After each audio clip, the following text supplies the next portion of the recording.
Most people who go to India prepare for it more than they prepare for anywhere else. They read books, watch documentaries, talk to people who've been, join forums, build detailed itineraries, research the food safety, download offline maps, memorize a few words of Hindi, and arrive at the airport feeling, if not exactly ready, at least informed. And then the doors of the airport open and India arrives, and informed turns out to be a different thing from prepared. This is the foundational fact of Indian travel, and it's different from the foundational fact of any other destination. In most places, preparation and experience correlate reasonably well. The more you know before you go, the better equipped you are once you're there. India breaks this relationship in a specific and initially disorienting way. The gap between understanding India intellectually and being inside India physically is larger here than anywhere else on Earth, and no amount of reading closes it in advance. You close it by being there, and the closing takes time, and the tourists who struggle most are almost never the ones who didn't research. They're the ones who researched thoroughly and still arrived expecting the research to have done more of the work than it can. India doesn't operate on a different version of the rules you know. It operates on different rules entirely, and those rules only become legible from inside the system. The first mistake is treating preparation as the solution to a problem that preparation cannot solve. Start with what actually waits on the other side of those airport doors, because naming it directly is more useful than the vague warnings most travel advice offers. The sensory density of India is not a cliché. It's a physical fact that is genuinely difficult to describe to someone who hasn't experienced it, because it operates at a scale and intensity that has no equivalent in most travelers' prior experience. The noise, the color, the crowd, the smell, the heat, the simultaneous presence of extreme poverty and extreme devotion and extreme commerce in the same square meter. These aren't background details, they're the foreground, the middle ground, and the background simultaneously. The person who arrives in Delhi or Mumbai from a quiet European city or a North American suburb is encountering a different density of human life, and the nervous system takes time to adjust, and that adjustment period is the most vulnerable part of any India trip, because it's when the mistakes happen. The specific mistakes during the first days are almost always the same ones. Overscheduling, because the research phase produced an ambitious itinerary that doesn't account for the fact that everything in India takes longer than expected, not because India is inefficient, but because India is dense, and navigating density at Indian scale costs time in ways that moving through less dense environments doesn't.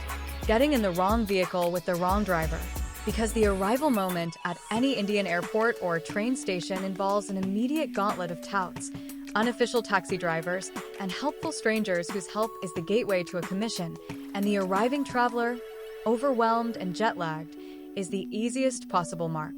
Eating something that immediately produces consequences, not because Indian food is dangerous, but because the gut microbiome needs time to adjust to any new food environment, and India's food environment is particularly diverse, and arriving on day one and eating enthusiastically from the most adventurous options is how many people spend day 2 horizontal.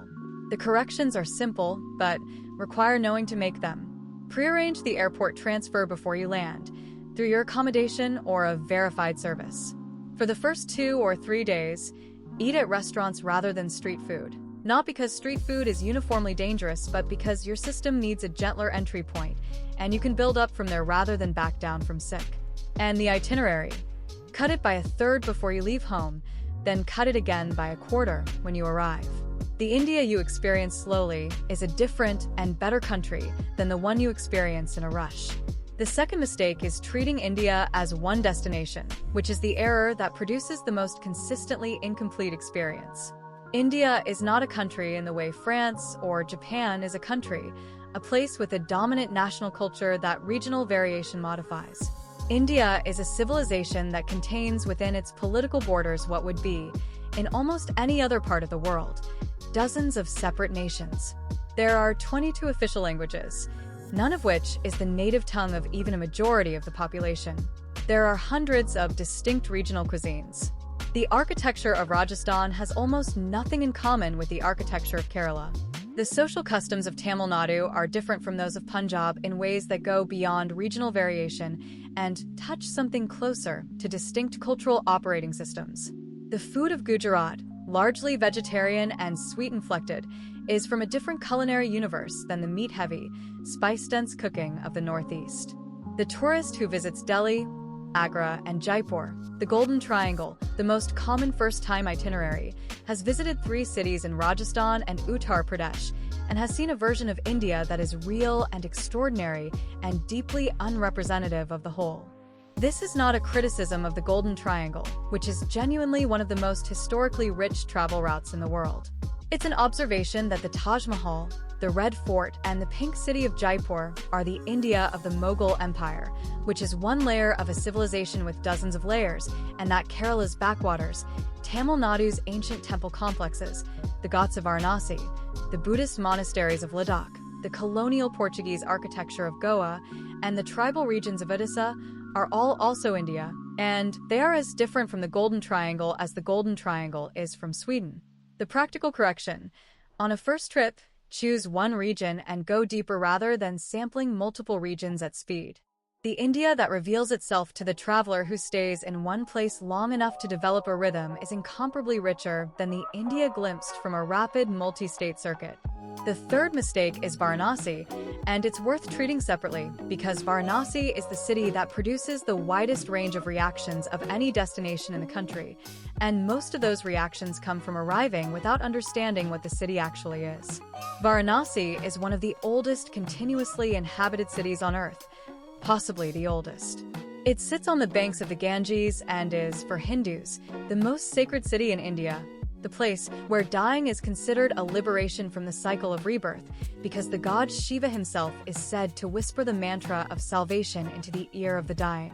The burning ghats, where cremations happen openly, continuously, day and night, are not a tourist attraction that the city happens to contain. They are the reason the city exists. Death in Varanasi is not hidden, not medicalized, not managed out of public view. It is the central, constant, sacred fact of the place, happening in the open air beside the river, witnessed by the living as a reminder of what the living are moving toward.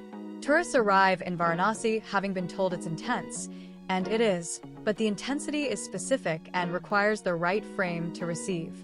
Visitors who approach the cremations as spectacle, who photograph them without understanding or permission, who treat the ghats as a backdrop for their own experience rather than a site of genuine grief and genuine religious practice, are misreading the city in a way that damages the experience for them and is disrespectful in ways that the families present can see. The correction is arriving with awareness of what you're witnessing, not poverty tourism, not dark tourism in the conventional sense, but the most direct encounter available in modern travel with a civilization's relationship to death and continuity. That framing changes everything about the experience, from uncomfortable to extraordinary. The fourth mistake is the train system, specifically the mistake of not using it, or the opposite mistake of booking it wrong. Indian Railways is one of the great travel experiences in the world, and one of the most practical ways to move between cities. But it operates on a booking system with its own logic that takes a moment to understand and rewards the traveler who understands it. Trains in India book out weeks and sometimes months in advance for popular routes, and the seat classes range from air-conditioned first class, which is comfortable and enclosed, to unreserved general class, which is the India of everyone who couldn't get a reservation, packed to a density that is an experience in itself, but not necessarily the experience you want on a 12-hour overnight journey.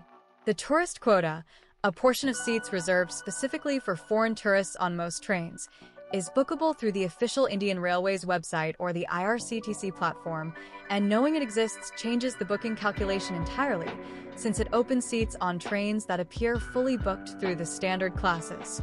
The mistake of not using trains at all, defaulting to flights between every city because trains seem complicated, costs money, and costs the experience of the journey itself, which in India is frequently as interesting as the destination. The mistake of booking wrong, choosing the cheapest class without knowing what that means, or missing the tourist quota and concluding the train is unavailable, costs comfort on a route where the right class of ticket makes a 12-hour journey genuinely pleasant. The fifth mistake is the negotiation, which is less about the money than about the relationship. India has a negotiation culture in markets and with informal transport and services that operates differently from fixed-price economies, and that produces anxiety in visitors who haven't grown up with it. The opening price in a market is not an insult and not a deception. It's an invitation to a conversation that both parties expect to have, and the seller who opens high is not trying to cheat you, but following a logic of a transaction type that has its own rules. The tourist who pays the opening price without negotiating is not being generous. They're declining to participate in a social ritual, which is its own kind of awkwardness. The tourist who negotiates aggressively over trivial amounts, haggling over the equivalent of 20 cents with someone for whom 20 cents is meaningful, is winning a transaction and losing the human exchange. The calibration that works. Research approximate local prices for common transactions before you need them. Negotiate with good humor and not with grievance. Know when a price is reasonable rather than just lower than the opening offer, and let some things go. The auto rickshaw driver who asks for $1 more than the local rate on a $2 ride is not robbing you. The carpet seller who opens at 10 times the final price is doing his job. Both interactions become pleasant rather than exhausting once you stop experiencing them as adversarial. The sixth mistake is the assumption that India's bureaucracy and logistical complexity mean that things won't work, which produces a kind of defensive pessimism that becomes self-fulfilling. India's logistical systems are not the logistical systems of Switzerland. Things don't always run on the schedule posted. The guest house may not have the room that was booked. The bus arrives when it arrives. But India is also a country of extraordinary improvisation and problem-solving, and the traveler who treats every deviation from the plan as a crisis is creating a crisis out of something that Indian travel culture treats as a variation to be navigated. The train that's an hour late and the one that's on time both exist in India. The meal that arrives in 10 minutes and the one that arrives in an hour both exist. Building margins into the schedule, holding plans loosely, and treating the unexpected as information rather than failure is the posture that makes India workable and occasionally makes it transcendent. The seventh mistake is not going at all, or going too briefly, because the reputation for difficulty is louder than the reality of the reward. India is genuinely demanding. The sensory intensity is real. The logistical complexity is real. The adjustment period is real. None of this is exaggerated. But the other side of that demand is proportional. What India gives back to the traveler who makes it through the adjustment, who slows down enough to let the country arrive, who stops managing it and starts being inside it, is unlike what any other destination on Earth provides. The quality of the light in Rajasthan at dusk, the sound of a temple ceremony at dawn on the Ghats at Varanasi, the water silver, and the mist still on the river. The specific taste of a thali in Kerala that you'll spend the rest of your life trying and failing to replicate. The conversation with a stranger on a train that goes somewhere you didn't expect and leaves you with a way of thinking about something that you didn't have before you boarded. None of this is available on a short visit, or a defensive visit, or a visit spent inside the managed comfort of five-star hotels and air-conditioned vehicles moving between landmarks. It's available to the traveler who arrives with enough time. 3 weeks minimum, more is better. Enough humility to know that what they researched is not what they know, and enough flexibility to let the country be what it is rather than what they planned for. India doesn't reward the prepared traveler or the unprepared one. It rewards the recalibrated one.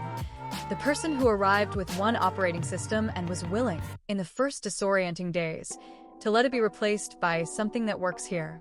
That replacement is uncomfortable and occasionally overwhelming and ultimately one of the most valuable things travel can do to a person.